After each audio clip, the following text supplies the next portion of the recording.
और अब चलिए आगे बढ़ते हुए अगली बड़ी खबर का रुख करेंगे। गोवा क्लब में हुए अग्निकांड के बाद पुलिस की कार्रवाई लगातार जारी है। क्लब मालिक लूथरा ब्रदर्स पर शिकंजा कसता जा रहा है। विदेश भाग चुके दोनों भाइयों पर इंटरपोल ने ब्लू कॉर्नर नोटिस जारी कर दिया है। और क्या है इस पूरे मामले में अपडेट, दिखाते हैं आपको इस रिपोर्ट।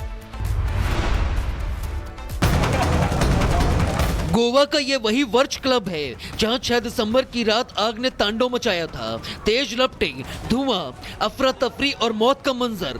इसी हादसे के बाद अब क्लब मालिक गौरव लूथरा और सौरभ लूथरा की मुश्किलें लगातार बढ़ रही हैं। दोनों भाई फरार हैं और अब इंटरपोल ने ब्लू कॉर्नर नोटिस जारी कर दिया है। साथ ही अब दोनों के पासपोर्ट को रद्द करने का आवेदन भी दिया गया है।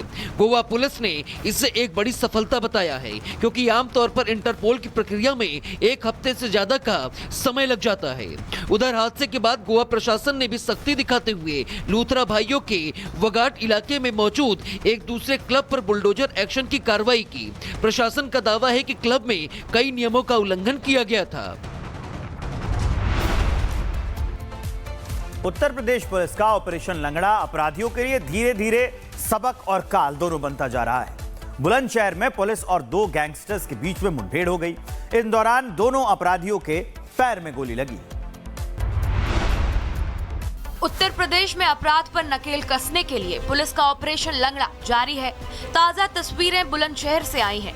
यहां आवारा पशुओं का वध करने जा रहे 2 गैंगस्टरों और गुलावटी पुलिस के बीच में मुठभेड़ हुई है। मुठभेड़ के दौरान पैर में गोली लगने से यूनिस चीना और जावेद मुर्गा घायल हो गए। जावेद मुर्गा के दोनों पैरों में गोली लगी।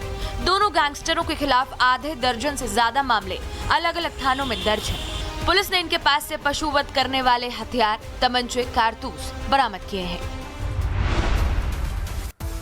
उत्तर प्रदेश के वाराणसी में नशीले कफ सिरप सप्लाई रैकेट की जांच के लिए एसआईटी का गठन कर लिया गया है। वाराणसी के सूरजबाद में एसआईटी ने कफ सिरप के बड़े गोदाम पर छापेमारी करते हुए 30,000 शीशियां बरामद की हैं।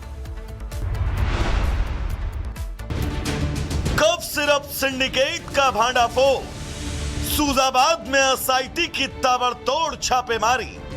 60 लाख की 30,000 शीशियां बरामद। वाराणसी समेत पूर्वांचल में फैले कफ सिरप सिंडिकेट पर एक्शन तेज है।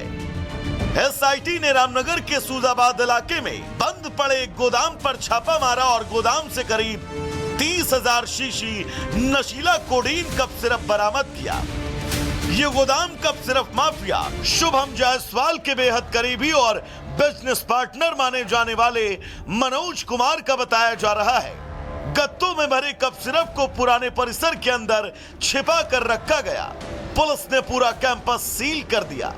छापेमारी के दौरान एसआईटी को आजाद जायसवाल की एक गाड़ी भी मिली, जिससे साफ है कि ये पूरा नेटवर्क एक दूसरे से जुड़ा है। बरामद कफ सिरप की अनुमानित कीमत करीब 60 लाख रुपए के आसपास है। ग्रेटर नोएडा की एक सोसाइटी में लापरवाही का ऐसा मामला सामने आया है जिसने लोगों की सुरक्षा व्यवस्था पर बड़े सवाल खड़े कर दिए हैं। एक हाई राइज सोसाइटी में एक 55 साल की महिला करीब 1.5 घंटे तक लिफ्ट में फंसी रह गई। सोचिए उसकी जान पर बनाई। ये तस्वीर आई है ग्रेटर नोएडा की पंचशील हाईनेस सोसाइटी की, जहां रोजमर्रा की सुविधा समझे जाने वाली लिफ्ट एक बुजुर्ग महिला के लिए खतरे का कारण बन गई। करीब 1.5 घंटे तक 55 साल की महिला लिफ्ट के अंदर फंसी रही। बुजुर्ग महिला के मुताबिक लिफ्ट अचानक झटका खाकर बीच में रुक गई। उन्होंने बार बार सुरक्षा अलार्म दबाया, लेकिन कोई मदद नहीं पहुंची। इस दौरान उन्हें सांस लेने में दिक्कत और तेज घबराहट महसूस होने लगी। गनीमत रही कि कोई बड़ा हादसा नहीं हुआ। इस घटना के बाद सोसाइटी की लिफ्ट मेंटेनेंस और सुरक्षा व्यवस्था पर बड़े सवाल उठ रहे हैं। मुरादाबाद के सिविल लाइंस इलाके में चोर पंजाब नेशनल बैंक के एटीएम को उखाड़ कर लेकर चले गए, लेकिन पुलिस की तेज कार्रवाई और सीसीटीवी फुटेज की मदद से जल्द ही बदमाशों का पता लग गया। सिविल लाइन थाना क्षेत्र के फुवारा चौक पर स्थित एटीएम रात के समय चोरों ने चोरी कर लिया। स्थानीय लोगों ने सुबह एटीएम का शटर खुला देखकर पुलिस को सूचना दी।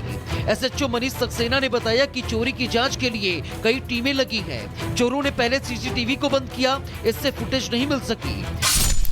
पुलिस ने हरियाणा से 4 संदिग्धों को हिरासत में लिया। जांच में 600 से ज्यादा सीसीटीवी फुटेज और 400 मोबाइल कॉल रिकॉर्ड्स खंगाले गए। पुलिस का कहना है कि संदिग्धों से महत्वपूर्ण सुराग मिले हैं और इस आधार पर आगे की कार्रवाई की जा रही है। मुरादाबाद में हुई इस चोरी ने ये दिखा दिया कि अपराधी चाहे कितना भी शातिर क्यों न हो, पुलिस की तत्परता और तकनीकी उसकी हर चाल को बेअसर कर सकती है। और अब चलिए आगे बढ़ते हुए आपको खबर बताएंगे शाहजहांपुर से। शाहजहांपुर के परशुरामपुरी जलालाबाद में एक भीषण सड़क हादसे ने परिवार और दोस्तों को झकझोर कर रख दिया है। मथुरा दर्शन करने जा रहे 4 दोस्तों की कार हाईवे पर पलट गई। इसमें 3 दोस्तों की मौत हो गई। हादसे में जान गंवाने वालों में 3 युवक राजन गुप्ता, निकुंज गुप्ता और सौरभ वर्मा गहरे दोस्त और हमेशा साथ रहने वाले थे। हादसे की सूचना मिलते ही उनके घरों में कोहराम मच गया। परिजन और दोस्त हादसे की खबर सुनकर गमगीन हो उठे। तीनों दोस्तों का अंतिम संस्कार ढाई घाट गंगा तट पर एक साथ किया गया। परिवारों ने परंपरा और दोस्ती को सम्मान देते हुए अर्थियां एक साथ निकाली। वहां मौजूद लोग भीगी आंखों के साथ दोस्तों को अंतिम विदाई देते हुए नजर आए। आपको बता दें कि हादसे में गंभीर रूप से घायल चौथे दोस्त राजा भरद्वाज का इलाज बरेली के अस्पताल में चल रहा है। मृतक तीनों दोस्त मथुरा वृंदावन दर्शन के लिए निकले थे, लेकिन उनके परिवार और साथी दोस्त उनकी यादों को हमेशा संजो कर रखेंगे। शाहजहांपुर में इस दुखद घटना से सभी दुखी हैं। एक साधारण यात्रा जो जीवन का उत्सव बननी थी, अब यादों में हमेशा रह जाएगी। उत्तराखंड के नैनीताल में मंगलवार को भीषण आग लगने से हड़कंप मच गया। आग चीना बाबा क्षेत्र में स्थित एक स्कूल भवन में लगी थी। यह आग शिशु मंदिर स्कूल के भवन की ऊपरी मंजिल पर लगी। रिपोर्ट दी। उत्तराखंड के नैनीताल में मंगलवार को भीषण आग लगने से हड़कंप मच गया। आग चीना बाबा क्षेत्र में स्थित एक स्कूल भवन में लगी। ये आग शिशु मंदिर स्कूल के भवन की ऊपरी मंजिल पर लगी। घटना की सूचना मिलते ही अफरा तफरी मच गई। स्थानीय लोगों ने तुरंत पुलिस को सूचना दी।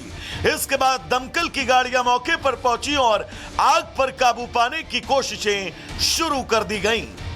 नैनीताल के एसडीएम ने बताया कि शिशु मंदिर विद्यालय की बिल्डिंग में शाम तकरीबन 7:30 बजे आग लगने की सूचना मिली। इसके तुरंत बाद आपदा नियंत्रण कक्ष को सक्रिय किया गया। मौके पर दमकल की टीम भेजी गई।